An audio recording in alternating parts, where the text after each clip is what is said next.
જય સ્વામિનારાયણ. સ્વાગત છે તમારે નવા બ્લોગમાં. આજે આપણે બ્લોગની શરૂઆત 12 વાગ્યાની થાય છે. અત્યારે અમારે રસોઈ બની ગઈ છે. આજે તો 36 જાતના ભોગ બનાવ્યા છે. આમ જુઓ તો કેટલી જાતની વેરાયટીનું બનાવ્યું છે. જમવાનું ટીંડોળાનું શાક છે, ચણાનું શાક છે, દાળ છે, 2 જાતની તો રોટલી છે. જસ્ટ એક જ રોટલી પણ અલગ અલગ રોટલી. આમ ભાત પણ 2 જાતના ભાત છે, શાક અલગ અલગ છે. ને બધી ટિફિનો રખાઈ ગઈ છે. ને અત્યારે હું બની રહી છું ટિફિન. ચાલો તમારે પણ જમવું હોય તો આવી જાઓ.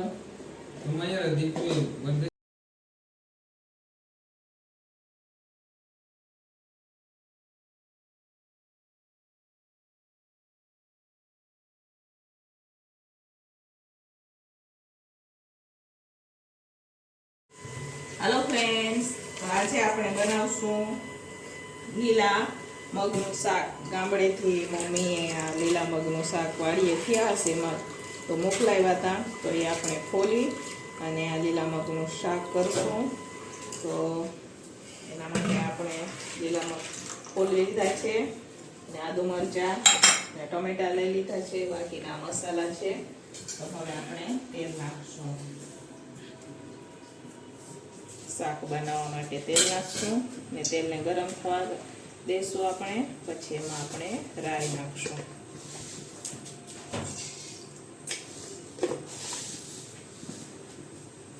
આપણે જીરું નાખશું, હિંગ નાખશું, આદુ મરચાંની પેસ્ટ નાખશું અને પછી મગ નાખી દઈશું આપણે.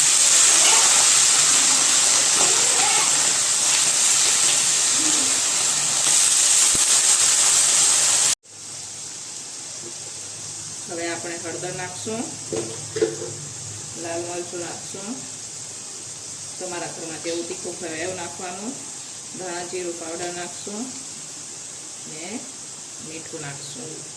હવે આને બધું મિક્સ કરશું આપણે. ટમેટા તો આપણે ઉપરથી નાખશું, થોડીક વાર મગ ચડી જાય ને પછી નાખશું. ઘણા ટાઈમ પછી આ લીલા મગ ખાય. લગભગ માનો ને 2 વર્ષ થઈ ગયા હશે ને નામ. એકવાર અમે કોરોનામાં ગામડે કેમ કંઈ થતા ત્યાં લીલા મગ ખાતા હતા. ત્યાં કાલે મોકલાવ્યા હતા મમ્મીએ.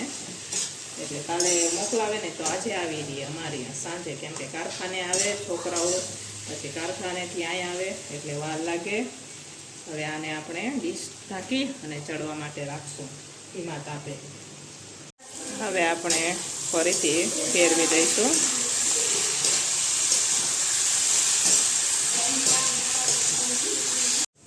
હવે આપણે એમાં ટમેટા નાખી દઈશું અને ફેરવી દઈશું.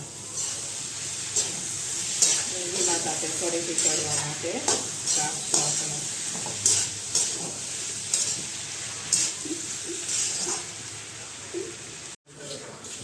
હવે આપણે ફરીથી ખોલશું અને ચેક કરશું. એકવાર હલાવી દઈશું. હવે આમાં આપણે કસ્તુરી મેથી નાખશું અને ગરમ મસાલો નાખી બધું સરસ મજાનું હલાવી દઈશું. એકવાર આપણે મગને ચેક કરી લઈશું ચડી ગયા છે કે નહીં. લીલા મગ છે એટલે ચડતા ન વાર લાગે. જો આપણે 5 મિનિટ રાખશું પછી ઉતારી લઈશું અને ઉપરથી આપણે કોથમીર નાખશું. અહીંયા આપણા મગ ચડતા હતા એટલી વારમાં આપણે અહીંયા રોટલો પણ બનાવી દીધો છે. તો અમે 3 રોટલા બનાવી દીધા. બાકી તો રોટલી છે, વઘારેલા ભાત ને એમ છે એટલે ચાલશે. ફાઇનલી હવે આપણા મગ બની ગયા છે અને નીચે ઉતારી પણ લીધા છે. તો આ તમે જોઈ શકો છો. આપણે ઉપરથી કોથમીર પણ નાખી દીધી છે. તો હવે આપણે જમવા માટે બધાને આપી દઈશું. કેમ કે વાગી ગયા છે 9:30 રાતના.